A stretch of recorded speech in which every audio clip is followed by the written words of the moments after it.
નમસ્કાર, હું પ્રવીણ। જનજાગૃતિ હોવી જોઈએ, અલગ અલગ સંસ્થાઓ પણ તેના માટે કામ કરી રહી છે અને એનજીઓઝ, નોન ગવર્મેન્ટ ઓર્ગેનાઇઝેશન્સ સાથે જ સરકારના અધિકારીઓ, જે તે વિભાગ પણ ઘણા બધા કિસ્સાઓમાં એ અવેરનેસ કેમ્પેન કરતા હોય છે, જે જરૂરી છે અને તાતી જરૂર પણ હોય છે। શહેરી વિસ્તારોમાં ટ્રાફિકની સમસ્યા, નિયમોનું પાલન કરવું, આ બધી જ બાબતોને ધ્યાનમાં લઈને એક પોસ્ટર લાગ્યા હતા અલગ અલગ વિસ્તારમાં। પશ્ચિમ અમદાવાદના ઘણા બધા વિસ્તારોમાં પોસ્ટર લાગ્યા, પણ પોસ્ટરમાં જે પ્રકારનું લખાણ હતું એ લખાણ વિવાદ સર્જી ગયું। એ લખાણ સોશિયલ મીડિયા પર આવ્યું, એ લખાણ શું છે એ મીડિયા પર આવ્યું, તો અમદાવાદ પોલીસ જાગતી થઈ અને ખબર પડી કે જે ભાષાનો ઉપયોગ થઈ રહ્યો છે એ રંગલા એ રંગલી। આમ તો ભવાઈ સૌથી જૂની કળા છે। ભવાઈનો અર્થ એ થાય કે જનજાગૃતિ માટે નાના ગામડાઓ કે શહેરોમાં અલગ અલગ જનજાગૃતિના પ્રોગ્રામો થાય, બે કેરેક્ટર હોય ને એના થકી એ સંવાદ થાય અને સંવાદ થકી લોકોમાં જનજાગૃતિ ફેલાય।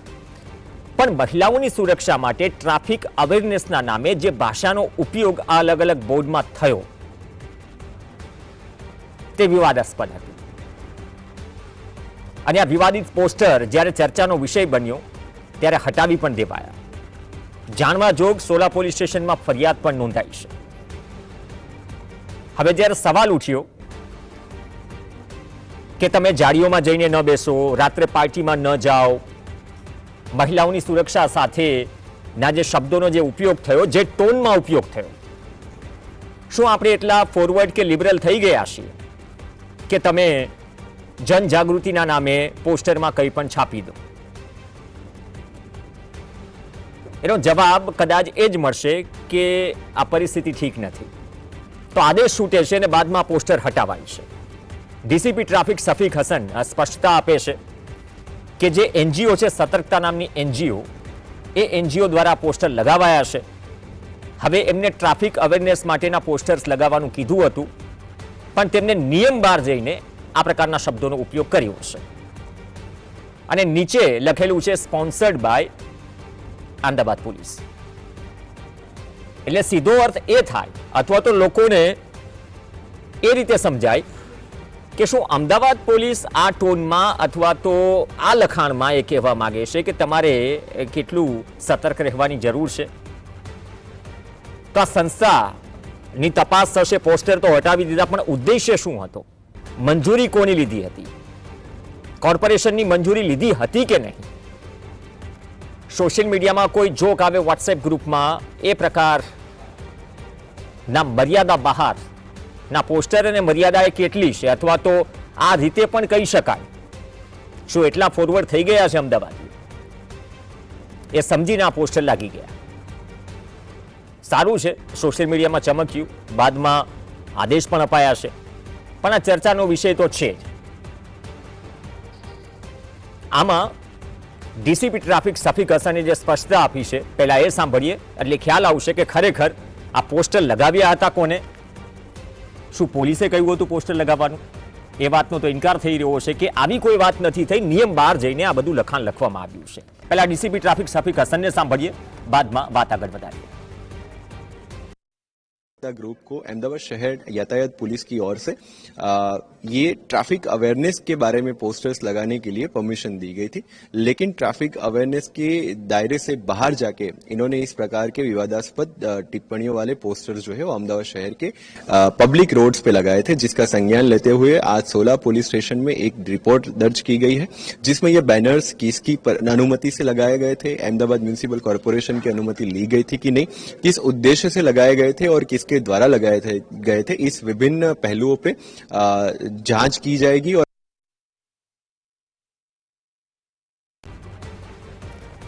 તપાસ હશે। જનજાગૃતિના નામે આ પ્રકારની ભાષા ન ચલાવી લેવાય, એ ચોખ્ખી સ્પષ્ટતા છે। પણ આમાં આગળ વાત કરીએ, માત્ર 48 કલાક નથી થયા, એક બનાવ બને છે સિલજ 4 રસ્તા પાસે કે 16 કે 17 વર્ષનો એક વિદ્યાર્થી એક ટ્રકના બિલમાં ફસાઈ જાય છે, અકસ્માત થાય છે। એ જ રોડ પરથી જ્યારે હું પસાર થયો ત્યારે અચરજ પમાડે એવી સ્થિતિ હતી, ખુદ પીઆઈ પણ ઘટના સ્થળે આવી ગયા હતા।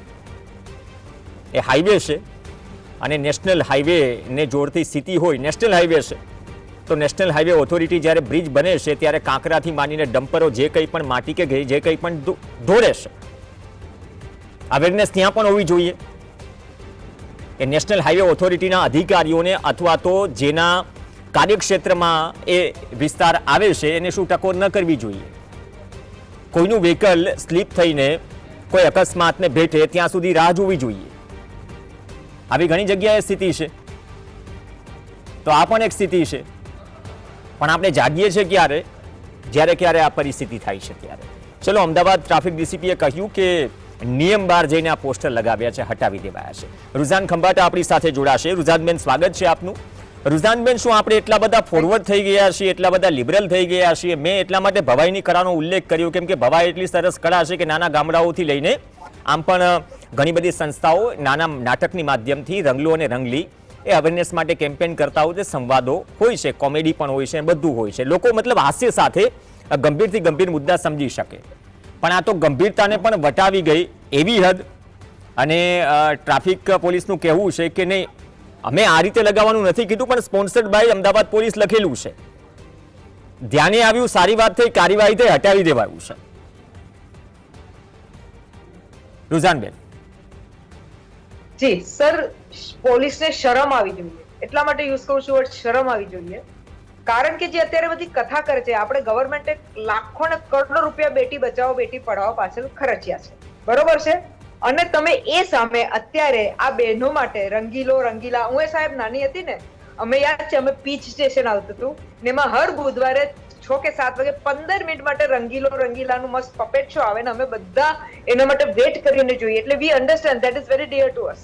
પણ આજની તારીખમાં તમે આવું બધું લખો, ગેંગ રેપ ને, મને તો આખું બોલતાય શરમ આવે છે. ગેંગ રેપ ના આવું એટલે તમારી માનસિકતા બતાવે છે. સાહેબ, મેં પોલીસ જોડે કામ કર્યું છે, 1091 પોલીસ હાટ, જે ભલે એ લોકો અત્યારે વોટ એવર રીઝન્સ, એટલે જે બી એ લોકોનું પોલિટિકલ રીઝન્સ કે જે બી આપણે સમજી શકીએ છીએ, અત્યારે ટોપિક ચેન્જ નથી કરવી મારે. જે દીકરીઓને બચાવતી હતી એટ ધેટ મોરી મોમેન્ટ લોકેશન એ બંધ કરાવી દીધું. પણ એ વખતે સાહેબ અમે હરેક નાની નાની ચીજોમાં બી અમારે પોલીસની પરમિશનો લેવી પડતી હતી ને એ વખતે પોલીસે અમને સ્પોન્સર નહોતા કર્યા, અમે તો સેવામાં કામ કરતા હતા. ઇટ વોઝ પ્યોર સેવા. એટલે પોલીસે કઈ પૈસા અમને નહોતા આપ્યા કામ કરવા માટે. અહીં તો કદાચ પોલીસે પૈસા આપ્યા છે, નથી આપ્યા, જે બી હોય મને નથી ખબર. સ્પોન્સર વર્ડનો મીનિંગ નોર્મલી એવો થતો હોય કે કોઈ પૈસા આપે ને તમારે કામ કરવાનું. રુઝાનબેન, એક જે સ્ટેટમેન્ટ છે ક્લિયર કટ ડીસીપી ટ્રાફિકનું, કેમ કે અમને થોડા વ્યસ્ત છે, પર્સનલી વાત થઈ કે થોડા કોન્ફરન્સમાં અને મિટિંગોનો દોર ચાલે છે, એ ચાલતો હોય. એમને કહ્યું કે સંસ્થા એવું નથી કામ કરે છે, પણ ટ્રાફિક અવેરનેસ માટે તમે બેનર લગાવો, વાંધો ને, અમને કોઈ વાંધો નથી. પણ આ પ્રકારના લખાણ માટે નહોતું કહેવાયું. અને ઉપરથી નીચે જે સતર્ક જે ગ્રુપ છે એમની સામે હવે જાણવા જોગ નહીં, એમ કહી રહ્યું છે કે જાણવા જોગ ફરિયાદ પણ થઈ છે. હવે આ ફરિયાદમાં ઇન્ટેન્શન જણાશે, મંજૂરી કોર્પોરેશનની હતી કે નહીં એ જણાશે. જે ઓન પેપર છે એ વાત કરી રહ્યો છું. સર, મને કહેવા દો, આ બધી વાર્તા છે. કારણ કે તમે આમ જ ના હા ભાઈ લગાવી દેજો સાહેબ. એક ચીજ માટે અમે રિટર્નમાં પરમિશનો લીધા છે. રિટર્ન વગર કામ ના થાય સાહેબ. હા લગાવી દે, આમ છે કે ઘર છે શું? આજકાલ તો ઘરમાં આકાર થતું નથી. ઘરમાં વોટ્સએપ પર મેસેજો ફરે છે કે ભાઈ આમ કરને પેલું કરને ઢેકણું કર. એટલે સાહેબ આ વાત 100% ખોટી છે કે ભાઈ તું લગાવી દે ને લખી દેજે નામ. આ તો વાર્તા છે સાહેબ, પહેલો વાત. બીજી વાત કે તમે જે કહો છો જાણવા જોગ, મજાક છે સાહેબ, મજાક. તમને મને ખબર છે જાણવા જોગ એટલે વોટ ઇઝ જાણવા જોગ? It is just time pass. આપણને ખુશ કરો કે ભાઈ કોર્પોરેશનને પૂછ્યું, ઢેકણાને પૂછ્યું. સાહેબ હાલ મેં એક ફંક્શન કર્યું હતું કોર્પોરેશન જોડે, લાસ્ટ યર કર્યું હતું ડિફેન્સ ડાન્સ સ્ટેડિયમમાં. ત્યારે અમે બધું રાઇટિંગમાં, આખું એમસી જોડે હતું તો બી બધું રાઇટિંગમાં લેવાયું છે સર. એ લોકોનો જ નિયમ છે, મારો નિયમ નથી. એમસી પોલીસ બધાનો નિયમ છે કે આપણે કઈ બી આપે તો બધું રાઇટિંગમાં લઈએ. તો આ તો વાર્તા કરી દીધી કે હા કીધું ને પેલા કર્યું. બીજી વાત, જાણવા જો કેમ એફઆઈઆર કરો, એફઆઈઆર કરો કે તમે લોકોની લાગણી, ગવર્મેન્ટનું નામ, બધાની પથારી ફેરીશું તો એફઆઈઆર કરો. આ જાણવા જો પછી અમે એમસી ને પૂછો ને ઢેકણું કરશો ને પૂછવું તો સાહેબ શું છે સાહેબ? આ તો ઠીક છે લોકો, અમે તો કામ કરીએ એટલે અમને ખબર છે. આ તો ઠીક છે લોકો બને છે તો બનાવાઈ જાય છે. આ તો એ વાત થઈ રહી છે. This is what I understand. ના તો કોમન સેન્સ વાળી વાત છે. જે લોકો માટે કોમન સેન્સ હોય ને એ બી કહી શકે કે આ ટાઈમ પાસ ચાલી રહ્યું છે ને આપણને વાર્તાઓ ચાલી રહી છે આપણી સાથે. એટલે સર કહેવાનો હેતુ છે કે આ મજાક થઈ રહી છે. આપણા ગુજરાતના દેશ, ગુજરાતના લોકો પાસે, અમદાવાદના લોકો સાથે મજાક થઈ રહી છે ને આપણે લોકો જે લોકો આટલા બધા પૈસા ખર્ચીને આપણા બેટી બચાવો બેટી પઢાઓ કઈ રીતે ચાલે છે? પૈસા કોના છે? ગવર્મેન્ટ આપે છે. પૈસા કોના છે? આપણા ટેક્સના છે, જીએસટી કલેક્શન જાતના ભરી લે. તો એ પૈસાનો તાતો વેરફેટ થઈ ગયો આખો. કારણ કે આટલા વર્ષોથી અમારી એનજીઓ મહેનત કરી રહી છે, સોસાયટી બદલાઈ રહી છે, પેરેન્ટ્સનું થોટ્સ બદલાઈ છે, બધું જ થઈ રહ્યું છે. હવે તમે આવી વાર્તા કરી નાખો એટલે અમે તો 2 કદમ પાગલ 4 કદમ પાછળ થઈ ગયા. ત્રીજી વાત કહેજો સાહેબ, મેં તો આખી પીસી 3 વાર સાંભળી હતી. 1 ની 3 વાર જેટલી બી મને વોટ્સએપ પર આવી હતી, થોડી કપાઈ હતી, પણ જેટલી બી આવી હતી, સાહેબે બધો ડેટા આપ્યો, બહુ સરસ ડેટા આપ્યો. આમ સુરક્ષિત ને ઢાંકણું ને પૂછડું. મારી પાસે નવો એઝ યુઝ્યુઅલ નવા ડેટા તો એટલા જલ્દી મળે નહીં. આજનો ડેટા હોય તો આજે 25 નો ડેટા 27 માં મળશે. એ રીતે મને અત્યારે 25 નો ડેટા રહે. હું 25 નો ડેટા 24 નો નથી મળ્યો. 2023 ના ડેટામાં અમદાવાદ ગુજરાતમાં 6 રેપ દિવસના થાય છે. ખાલી રેપ જ છે. ડોમેસ્ટિક વાળા તો ઢગલા હજારોમાં ચાલે છે. તે બી record, on record, off record તો તમને એના ખબર છે 3 કે 4 ગણા ગણી લેવાના. કમિંગ બેક ટુ 6 રેપ દિવસના રેકોર્ડ થયા છે 2020 ટુ 2023 માં આખા ગુજરાતમાં. એટલે ગુજરાતમાં મારા ખ્યાલે 33 ની આસપાસ ડિસ્ટ્રિક્ટ, બરોબર છે? તો 33 માંથી અમદાવાદમાં રોજ 1 રેપ થાય છે 2023 માં, રોજ 1. એટલે તમે સમજી શકો આખા ગુજરાતમાં 6 ને એમાંથી અમદાવાદમાં 1. એટલે તમે સમજી શકો કે અમદાવાદની શું હાલત છે 2023 માં. હવે તરત 2 વર્ષ તો બલ્લે બદલાઈ તો ના ગઈ હોય. ચોથી વાત સાહેબ, એટલે આ ડેટા એમનો મેં એ કર્યું કે ભલે પેલું ફલાણા એ આપ્યું, ઢેકનું આપે. આજકાલ તો સાહેબ સોરી, માફ કરજો, મને બોલતા મીડિયા કંપની ઇન્વોલ્વ છે, પણ માફ કરજો, આજની તારીખમાં તો પેલાને એવોર્ડ મળ્યો, સીએમસી એવોર્ડ મળ્યો કોઈ મીડિયાના એમાં શું કહેવાય શોમાં. અરે ભાઈ, આપણને ખબર છે સીએમસી કેમ આવે ને એવોર્ડ કેમ મળે, એટલે આપણે એમાં ના પડીએ કે ક્યાંથી એ લોકો ડેટા લાવે છે. આ તો એનસીઆરબી ના ડેટા આપ્યા છે, મારા ઘરના મેં નથી આપ્યા. નેશનલ ક્રાઇમ રેકોર્ડ બ્યુરો, કેન્દ્ર સરકાર. પણ આમાં બેન એક વાત એ છે કે આ સામાજિક સંસ્થા કે જે કામ કરે છે એ આવું લખાણ લખી શકે.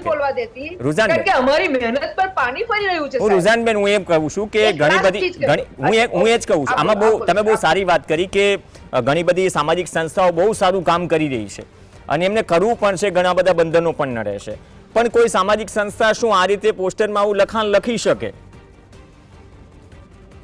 ના લખે સર, એટલે તો બબાલા ક્યાંની બલાપા કરી રહી છું કે આ તો બધી સાઠગાંઠ સંડોવની કઈક શું છે હવે પાછળનું, એ તો આપણને એ તપાસનો વિષય છે કે ભાઈ આ સ્પોન્સરશિપ કોને કરી, લિખિતમાં કોના, લિખિત વગર થાય નહીં થયો એનો મતલબ કે સૌથી પહેલા પર એફઆઈઆર કરવી જોઈએ. સૌથી પહેલા જાણવા જો કે બેટિંગ બોલિંગ નહીં કરવી જોઈએ, આપણને બધાને ફેરવા ના જોઈએ. સૌથી પહેલા એક બેઝિક વાત કરી રહી છું. બીજું વાત કે આવી રીતે તમે પોસ્ટરો ધડાધડ જે બી લગાવો છો, આપણે શું કહેવાય બાપાનો બગીચો છે, let us be very specific, કારણ કે આ તો નહીં, મેં બીજા ઘણા જોયા છે બાપાના બગીચા વાળા. તો એમાં તો શું પેલો નેતાનો ફોટો હોય, કોઈ સીએમપીએમ નો ફોટો હોય, એટલે પછી કોઈ પૂછે નહીં, કારણ કે ભાઈ સીએમસી નો ફોટો છે, મોટો સીએમ નો પોતો, નાનો પોતાનો ફોટો લગાવી પોતાની વાર્તા તો કરી જ લેતો હોય, ભાઈને મફત પોસ્ટરો લગાડતો હોય. ને કેવી ગંદકી કરે છે કે ગંદકી એટલે તમે જો ઠેર પોસ્ટર ત્યાં તો કઈ સિટી છે કે ભાઈ તમારું બ્રાન્ડિંગ નું એ છે, કોઈ ધારાધોરણ હોય કે કોઈ ધારાધોરણ નહીં. હજી એક વાત કહી પીસી માં આપણા ડીસીપી સાહેબ આમ તો બહુ પોપ્યુલર, આમ તો બહેનો માટે બહુ લાગણી એમને, હું તેમને મળી બી છું, very this thing popular in everybody with everybody. પણ એ સાહેબ કહે છે કે નવરાત્રી, હવે આપણો નવરાત્રી તો ફેવરિટ ટોપિક હોય છે પોલીસનો. હવે એ જ ટોપિક પર હું વાત કરી લઉં કે નવરાત્રીમાં મારા હોમ મિનિસ્ટર શ્રીએ એમ કહ્યું હતું કે બહેનો 5 વાગ્યા સુધી શક્તિ ભક્તિ કરો.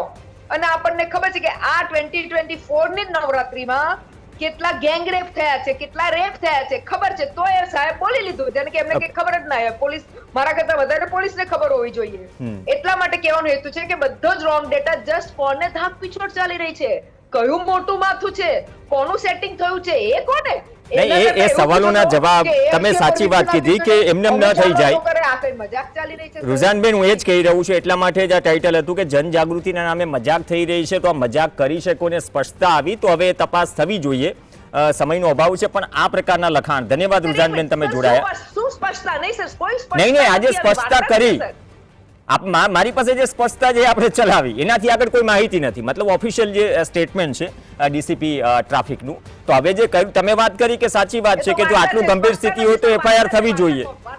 હા, એફઆઈઆર થવી જોઈએ અને ખરેખર ઇન્ટેન્શન ખબર પડવો જોઈએ, મંજૂરી હતી કે તમે જે, કેમ કે તમે કોર્પોરેશન સાથે કામ કરો છો, આ કાર્યક્રમો કરતા હોય એટલે તમને ખ્યાલ હોય કે ખરેખર ક્યાં કાગળિયાથી કામ થાય ક્યાં ન થાય. તો અપેક્ષા રાખીએ, હા, તો અપેક્ષા રાખીએ કે એ પ્રક્રિયા મુજબ જ ખરેખર જે છે એ સ્થિતિ બહાર આવે, નહીં તો આ પ્રકારના લખાણો કદાચ ધ્યાન બહાર પણ લાગી જાય તો પછી ધ્યાન બહાર લાગી ગયા છતાંય સવાલ તો ઉઠશે જ. અને સવાલના જવાબ પણ આપવા પડશે. પણ આ પ્રકારની ભાષા જે કદાચ કોઈના મતે સ્વીકાર્ય ન હોય અને એમાં પણ જનજાગૃતિ માટે. ધન્યવાદ રુઝાનબેન ખંભાટા, આપ ચર્ચામાં જોડાયા. એક બ્રેક માટે રોકાઈશું. બ્રેક બાદ રાજકોટ એમ્સમાં કૌભાંડના ઢોલ ગુંજી રહ્યા છે.